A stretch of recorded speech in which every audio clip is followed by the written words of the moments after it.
This admiral ran illegal experiments on his own men. Wasn't illegal, not technically. You're talking about this. Pillar had an emergency use authorization approving the experiment. The experiment wasn't a crime, but we believe there was a cover-up. I'll give you to the office. Boom shakalaka, ladies and gentlemen, brothers and sisters around the world. Welcome to the home of Australia's most conscious podcast, where we're all on team meh. We do as we're told, because we've taken the magic potion and we believe in, well, socialism, which is the new form of freedom. Ladies and gentlemen, it is your boy Chris Shule, aka the Esoteric Noetic, aka the Chocolate Nubian Soul Brother from Ghana, West Africa. It has been a minute since I have been making videos on the regular, so I thought I would drop a video just covering what we've been seeing in this crazy Euclidean meat space reality, the clown show planet Earth, and try to make light of what is going on. So buckle up, shit is about to get real. Alrighty, so that clip that you saw from the TV show Terminal List, if I had seen that before 2020, I would have thought that was somewhat fictitious. The idea that a government would be willing to implement this Emergency Authorization Act and force these soldiers, these SEALs, to take an experimental drug, right? But then again, I mean, they are soldiers. It's like they have volunteered to do this kind of work, right? Now, granted, no one ever told them that they'd have to take experimental boom shakalakas, right? But the reality is that they are beholden to governments or officials that can make decisions for the greater good, right? They're soldiers. They volunteer for that kind of work. But to think that that could apply to an entire population, people that are citizens, free, no, that would never happen. But lo and behold, ladies and gentlemen, here we are, 2022, where governments, generally speaking, around the world, have implemented an Emergency Authorization Act to allow experimental boom shakalakas to be applied on populations in violation of the Nuremberg Code, in violation of Universal Declaration of Human Rights, in violation of the common law, the natural law, and all decent ethical standards, all for the greater good, right? And they'll maintain that, oh, look, mate, we didn't have any other choice. Well, look, we looked at all the data, and we had to move with the speed of science, as they say, right? Did we know about stopping immunisation before it's entered the market? No. We had to really move at the speed of science to really understand what is taking place in the market. That there was no other choice. They always come up with these ridiculous arguments, right? That they had no other choice. This is the declaration of tyrants. There is no choice.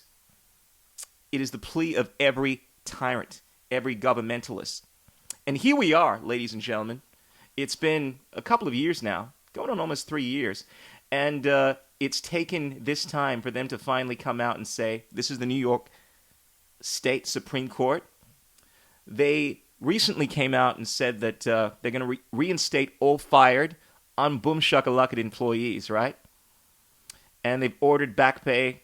The state says that people's human rights were violated, obviously, and these governments acted arbitrarily and capriciously.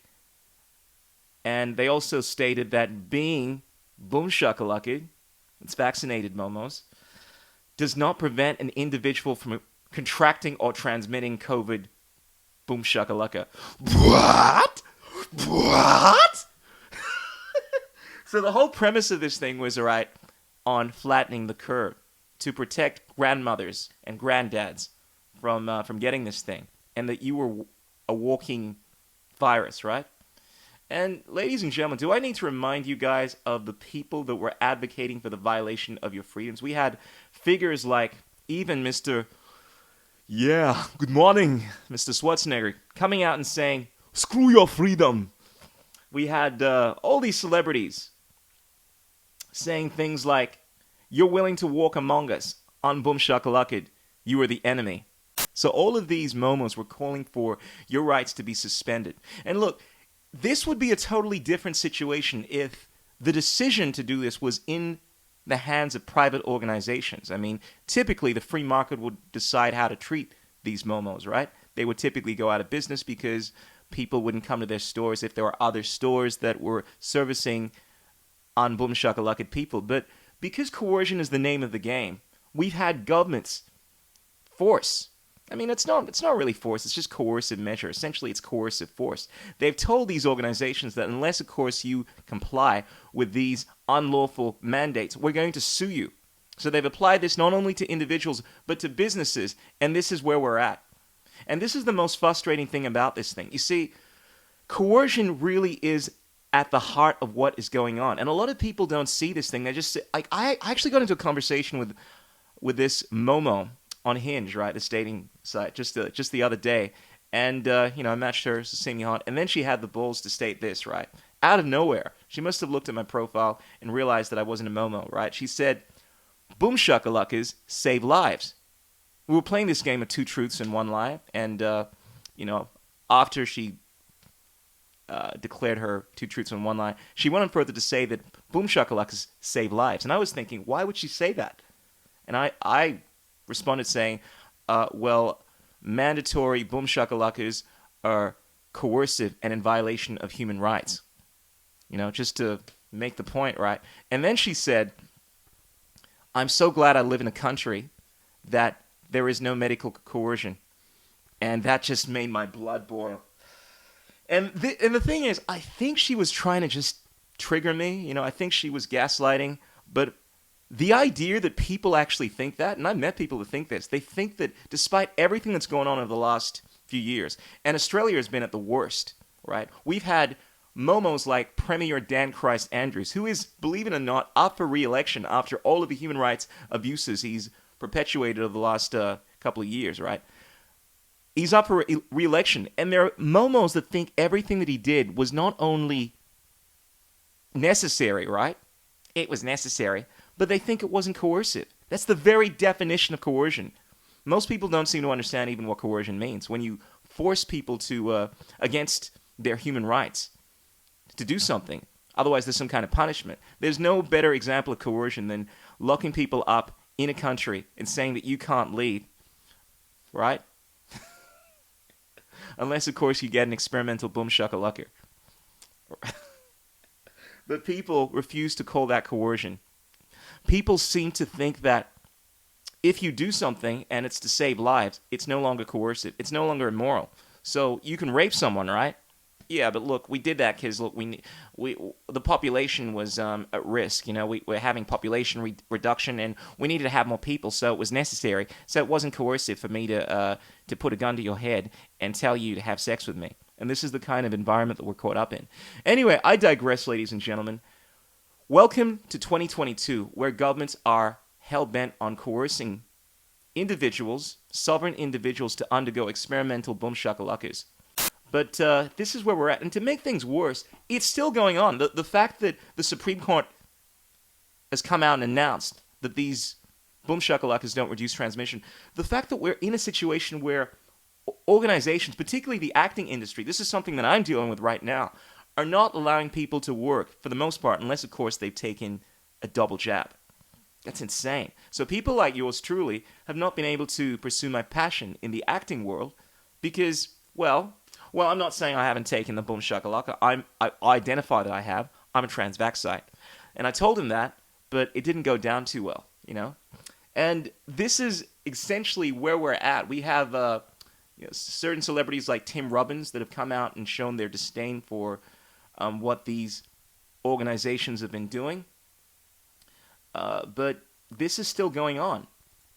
Most of these organizations, most of the acting world is acting as if, pun intended, this virus is really serious, and this boom shakalaka is the only thing that is going to prevent you from transmitting this thing. It makes no sense whatsoever. Really? We're going to force people... I mean, look, we're working under the premise now, right? Knowing that this thing doesn't prevent transmission, that we're going to force people to take this thing, even though it has risks, right?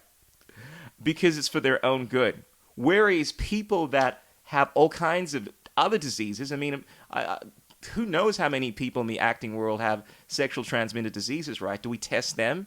Do we require them to undergo some kind of to release their medical history, right? Because they're in danger to themselves, right? Because, well, we want to make sure that you're healthy, so we're not going to allow you to act to work unless, of course, you're acting as if this thing is a real serious situation. And this is where we're at the moment. The entire world is caught up in this dream spell where everyone is pretending that this thing is legitimate. I truly believe at least most people know that this thing knew that this thing was not what it was said to be.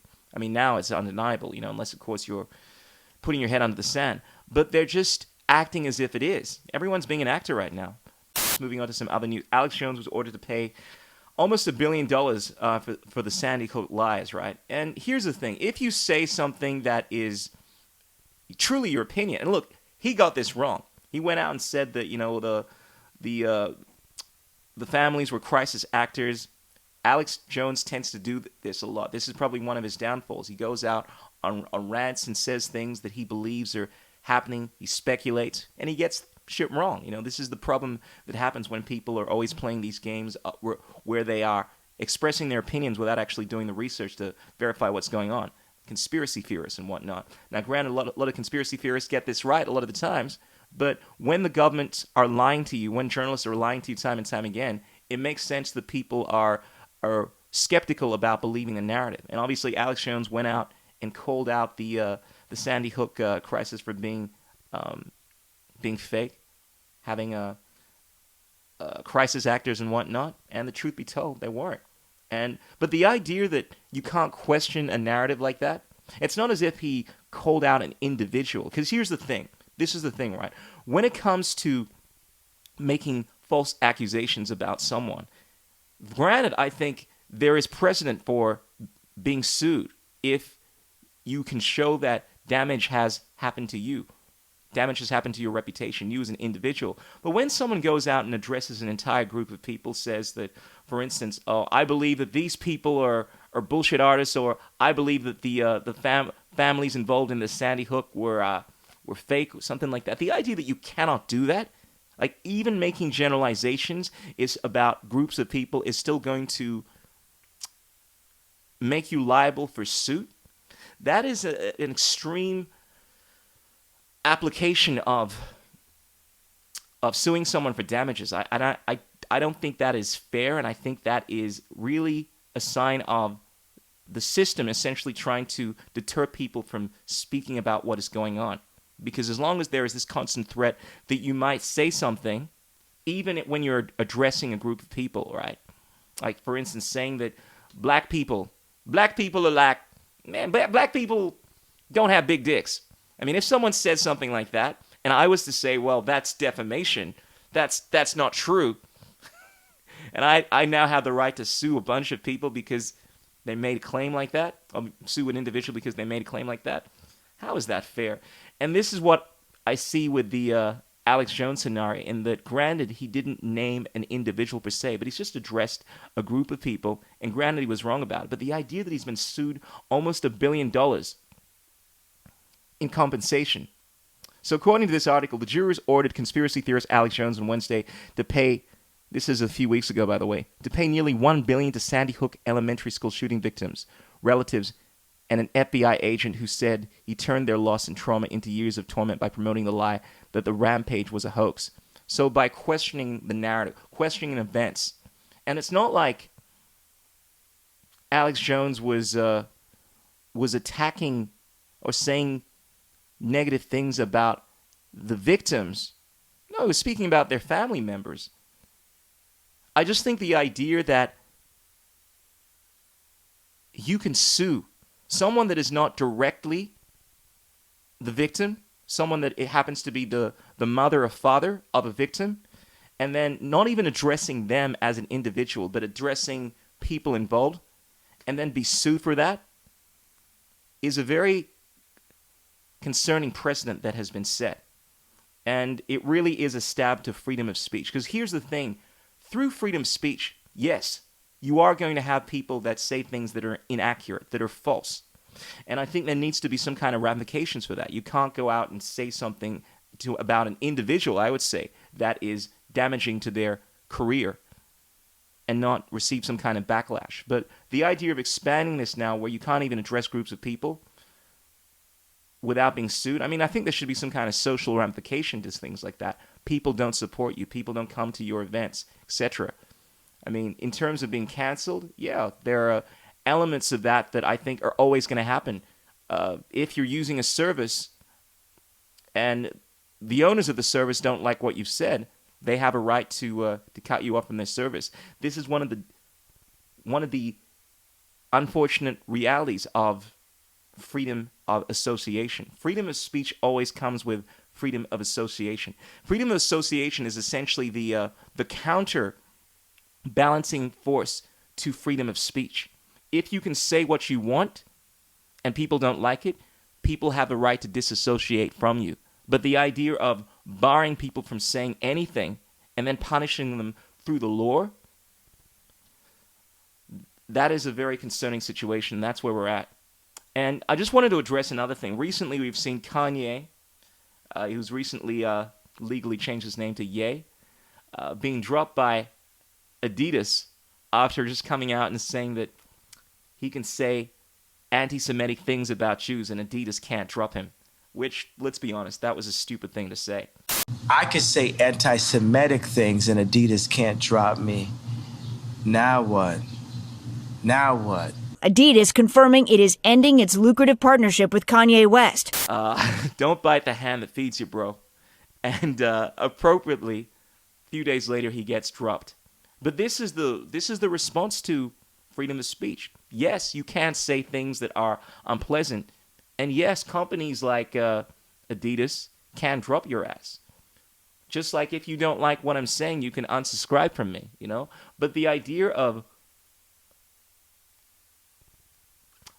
arguing that the state now has the right to imprison me or to essentially punish me or to violate my rights in terms of applying coercive measures on me, telling me that I can't even express my opinions about what's going on in the world without suffering some kind of punishment. And this is the frustrating thing. A friend of mine told me recently that some guy in the UK, I can't remember the specifics, but there's so many cases of this that it really isn't, it shouldn't be an eye raiser, but someone received something like 5 years for saying something online that was harassment. And I know people that have received punishments like this. This is the kind of punishment that typically rapists, molesters receive. But now we're applying this to people that express ridiculous opinions like the earth is flat. Well, we're not there yet. We're not there yet. But it seems to be headed towards that, ladies and gentlemen. Ladies and gentlemen, freaks and geeks, brothers and sisters around the world, we are in some very troubling times. But do not worry, do not fret, because yours truly, the chocolate Nubian soul brother, the disseminator of wisdomatic truth bombs, is here to bring a smile to your dial. And as long as there are people out there that are willing, that have the courage, the gumption to express the truth, plant themselves like a tree beside the river of truth, and say nay to the tyranny, that have this unwavering will, this essence within them at the core that refuses to bow down to the state, regardless of how they try to circumvent our natural rights, there will always be the light, the flame that burns bright, paving the way for truth, justice, liberty. Until next time, remember there are 3 things that cannot remain hidden for long: the sun, the moon, and the wisdomatic truth bombs of yours truly, the chocolate Nubian soul brother. Be sure to check out my latest podcast. I'm on iTunes, I'm on Spotify. If you guys want to support me on the Patreon, feel free to do so. Also, I am blowing up on the TikTok. I'm also a singer, dancer, musician. That is my first passion, my first career. So if you guys want to check out my music, feel free to do so on the TikToks. I'm everywhere. Until next time, signing out, your boy, Chris Schul.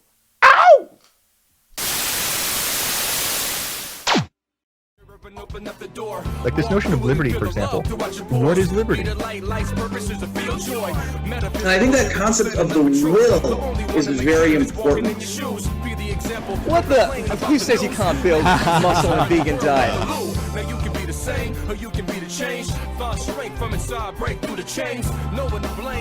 What's it like being a hottie in the vegan community? Bitcoin will not work as digital gold.